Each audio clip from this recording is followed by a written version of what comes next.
ఏడాది చివర్లో నవంబర్ నెలలో భారత్ జట్టు బోర్డర్ గవాస్కర్ ట్రోఫీలో తలపడేందుకు ఆస్ట్రేలియాకు వెళ్లనుంది. ఈ పర్యటనలో భాగంగా టీమిండియా ఆసీస్తో 5 మ్యాచ్ల టెస్ట్ సిరీస్లో అమీతుమీ తేల్చుకోనుంది. 32 ఏళ్ల తర్వాత తొలిసారి భారత్ ఆస్ట్రేలియా మధ్య 5 మ్యాచ్ టెస్ట్ సిరీస్ జరగనుంది. ప్రతి 2 ఏళ్లకు ఒకసారి జరిగే ఈ సిరీస్ కోసం ఇరు జట్ల అభిమానులు ఎంతో ఉత్సాహంగా ఎదురు చూస్తుంటారు.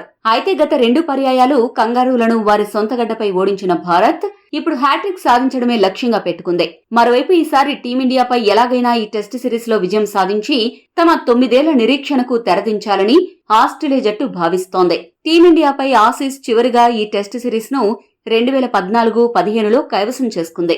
ఇక ఈ సిరీస్ లో గెలుపు తమదే అంటూ ప్యాట్ కమిన్స్ ఇప్పటికే ధీమా వ్యక్తం చేసిన సంగతి తెలిసిందే. ఇక తాజాగా Aussies star pacer Mitchell Starc ఈ సిరీస్ పై ఆసక్తికర వ్యాఖ్యలు చేశాడు.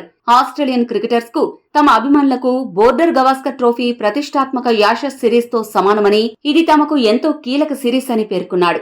ఈసారి గతంలోలా తప్పులు జరగనివ్వమని, మా సొంత గడ్డపై ప్రతి మ్యాచ్ లోనూ మేము టీమిండియాపై విజయం సాధించేందుకు ప్రయత్నిస్తాము అని పేర్కొన్నాడు. అయితే టీమిండియా మాత్రం చాలా బలమైన ప్రత్యర్థి. ఆ జట్టును ఓడించడం అంత సులభం కాదు. కనుక కట్టుదిట్టమైన ప్రణాళికలు రచిస్తున్నాం. భారత్ ఆసీస్ ఈ 2 జట్లు WTC పాయింట్ల పట్టికలో టాప్ 2లో కొనసాగుతున్నాయి. దీంతో ఈ సిరీస్ పై అభిమానులకు చాలానే అంచనాలు ఉంటాయి.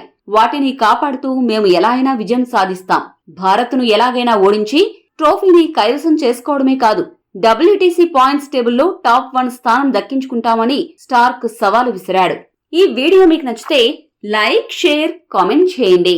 మరిన్ని స్పోర్ట్స్ అప్డేట్స్ కోసం మా ఛానల్ ను సబ్స్క్రైబ్ చేసుకోండి.